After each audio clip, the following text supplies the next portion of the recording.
in which I cooperate with the ending. By the middle of March, I could have told you it was spring without looking. Jessie did not come around anymore. She was fishing the rewarding waters of the open stream. She was returning to a tree hollow full of babies. The barren weasel did not come by. There were salamanders and frogs to keep him busy. The chickadee sang alone, not in a winter group, and the skunks and minks and foxes found food more abundant in the forest than at my treehouse. The circumstances that had brought us all together in the winter were no more. There was food on the land, and the snow was slipping away. By April, I was no longer living off my storehouse.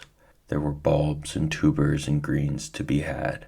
Meals were varied once more. There were frogs' legs, eggs, and turtle soup on my table. I took my baths in the spring again, rather than in the turtle shell with warmed over snow. I plunged regularly into the ice water of the spring, shouting as my breath was grabbed from my lungs. I scrubbed, ran from my tree, and dried myself before the fire, shouting as I stepped into my clothes. Then I would sing. I made up a lot of nice songs after my bath, one of which I taught to a man who was hiking along the top of the gorge one day. He said his name was Aaron, and he was quiet and tall. I found him sitting on the edge of the cliff, looking across the valley. He was humming little tunes. He had a sad smile that never went away. I knew I would not have to hide from him just by looking at him, so I walked up and sat down beside him. I taught him my cold water song. I learned he wrote songs and that he was from New York. He had come to the Catskills for the Passover festivities and had wandered off for the day. He was about to go back when I sat down and said, "I heard you humming." "Yes," he said, "I hum a good deal. Can you hum?" "Yes," I replied, "I can hum. I hum a good deal too, and even sing, especially when I get out of the spring in the morning. Then I really sing aloud." "Let's hear you sing aloud." So I said, feeling very relaxed with the sun shining on my head, "All right, I'll sing you my cold water song." "I like that," Aaron said. "Sing it again." So I did. "Let me suggest a few changes." He changed a few words to fit the tune, and the tune to fit the words, and then we both sang it. "Mind if I use the hum hum hum dee dee part?" he asked presently. "You can use it all," I said. "Tunes are free up here. I got that from the red-eyed vireo." He sat up and said, "What other songs are sung up here?"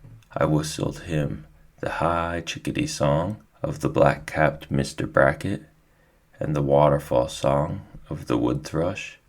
He took out a card, lined it with 5 lines, and wrote in little marks. I stretched back in the sun and hummed the song of the brown thrasher and of Barometer the nuthatch.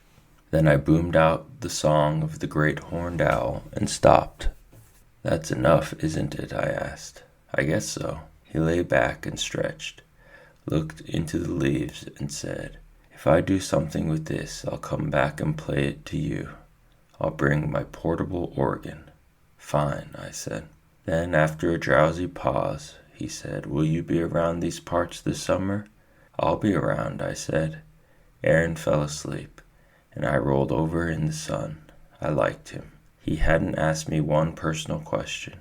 Oddly enough, I wasn't sure whether that made me glad or not. Then I thought of the words Frightful had spoken in my head. "You want to be found," and I began to wonder. I had sought out a human being. This would not have happened a year ago. I fell asleep. When I awoke, Aaron was gone, and Frightful was circling me. She saw me stir, swooped in, and sat on a rock beside me. I said, "Hi," but did not get up, just lay still listening to the birds, the snips and sprouts of insects moving in the dry leaves, and the air stirring the new leafing trees. Nothing went on in my head. It was comfortably blank. I knew the pleasures of the lizard on the log, Who knows where his next meal is coming from? I also knew his boredom. After an hour, I did have a thought. Aaron had said that he was up in the Catskills for Passover. Then it must also be near Easter, and Matt would be coming soon. I had not counted notches in a week. A cool shadow crossed my face, and I arose, whistled for Frightful to come to my hand, and wandered slowly home, stuffing my pockets with spring beauty bulbs as I went. Several days later, I met Matt on Route 27 at 3:30. I tied his handkerchief around his eyes and led him, stumbling and tripping, up the mountain. I went almost directly home. I guess I didn't much care if he remembered how to get there or not. When I took off the blindfold, he looked around. "Where are we? Where's your house?" I sat down and motioned him to sit. He did so with great willingness. In fact, he flopped. "What do you sleep on, the ground?" I pointed to the deerskin flaps moving in the wind on the hemlock. "What do? Live in a tree?" "Yep." Matt bounced to his feet and went in. I propped the door open so that the light streamed in, and he shouted with joy. I lit the tallow candle, and we went over everything, and each invention he viewed with a shout. While I prepared trout baked in wild grape leaves, Matt sat on the bed and told me the world news in brief. I listened with care to the trouble in Europe, to the trouble in the Far East, the trouble in the South, and the trouble in America. Also to a few sensational murders, some ball scores, and his report card. "It all proves my point," I said sagely. "People live too close together. Is that why you are here?" "Well, not exactly. The main reason is that I don't like to be dependent, particularly on electricity, rails, steam, oil, coal, machines, and all those things that can go wrong." "Well, is that why you are up here?" "Well, not exactly. Some men climbed Everest because it was there. Here is a wilderness. Is that why?" "Oh, come on, Matt. See that falcon? Hear those white-throated sparrows? Smell that skunk? Well, the falcon takes the sky. The white-throated sparrow takes the low bushes. The skunk takes the earth. You take the newspaper office. I take the woods. Don't you get lonely?" "Lonely? I've hardly had a quiet moment since arriving. Stop being a reporter and let's eat. Besides, there are people in the city who are lonelier than I. Okay, let's eat. This is good, darn good. In fact, the best meal I've ever eaten." He ate and stopped asking questions. We spent the next week fishing, hunting, trapping, gathering greens and bulbs. Matt talked less and less, slept, hiked, and pondered. He also ate well, and kept Frightful very busy. He made himself a pair of moccasins out of deer hide, and a hat that I can't even describe. We didn't have a mirror, so he never knew how it looked. But I can say this. When I happened to meet him as we came fishing along a stream bed, I was always startled. I never did get used to that hat. Toward the end of the week, who should we find sleeping in my bed after returning from a fishing trip but Bando? "Spring vacation," he said. That night we played our reed whistles for Matt by an outdoor fire. It was that warm. Matt and Bando also decided to make a guest house out of one of the other trees. I said, "Yes, let's," because I felt that way, although I knew what it meant. A guest house meant I was no longer a runaway. I was no longer hiding in the wilderness. I was living in the woods like anyone else lives in a house. People drop by. Neighbors come for dinner. There are 3 meals to get, the shopping to do, the cleaning to accomplish. I felt exactly as I felt when I was home. The only difference was that I was a little harder to visit out here, but not too hard. There sat Matt and Bando. We all burned and dug out another hemlock. I worked with them, wondering what was happening to me. Why didn't I cry? No! What made me happily build a city in the forest? Because that is what we were doing. When the tree was done, Bando had discovered that the sap was running in the willow trees and the limbs were just right for slide whistles. He spent the evening making us trombones. We played them together. That word together. Maybe that was the answer to the city, Matt said rather uncomfortably just before bedtime. There may be some photographers in these hills. Matt, I hardly protested. What did you write? It was Bando who pulled out the article. He read it, a few follow-ups, and comments from many other newspapers. Then he leaned back against his leaning tree, as it had come to be, and puffed silently on his pipe. Let's face it, Thoreau, you can't live in America today and be quietly different. If you're going to be different, you are going to stand out, and people are going to hear about you. And in your case, if they hear about you, they will remove you to the city or move to you, and you won't be different anymore. I pause. Did the owls nest, Thoreau?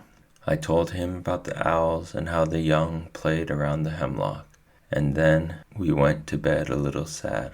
All of us. Time was running out.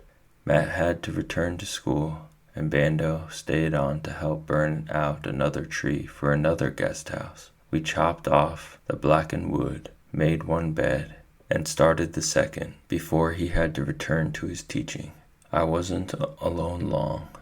Mr. Jacket found me. I was out on the raft trying to catch an enormous snapping turtle. It would take my line, but when I got its head above water, it would eye me with those cold, ancient eyes and let go. Frightful was nearby. I was making a noose to throw over the turtle's head the next time it surfaced, when Frightful lit on my shoulder with a thud and a hard grip. She was drawn up tense, which in her language said people, so I wasn't surprised to hear a voice call from across the stream. Hi, Daniel Boone. What are you doing? There stood Mr. Jacket. I'm trying to get this whale of a snapper, I said in such an ordinary voice that it was dull. I went on with the noose making, and he called to me, hit it with a club. I still couldn't catch the old tiger, so I rafted to shore and got Mr. Jacket. About an hour later we had the turtle, and I cleaned it, and I knew that Mr. Jacket was Tom Sidler. Come on up to the house, I said, and he came up to the house. And it was just like after school on 3rd Avenue. He wanted to see everything, of course, and he did think it unusual, but he got over it in a hurry and settled down to helping me prepare the meat for turtle soup. He dug the onions for a while I got it boiling in a tin can. Turtle is tough as rock and has to be boiled for hours before it gets tender.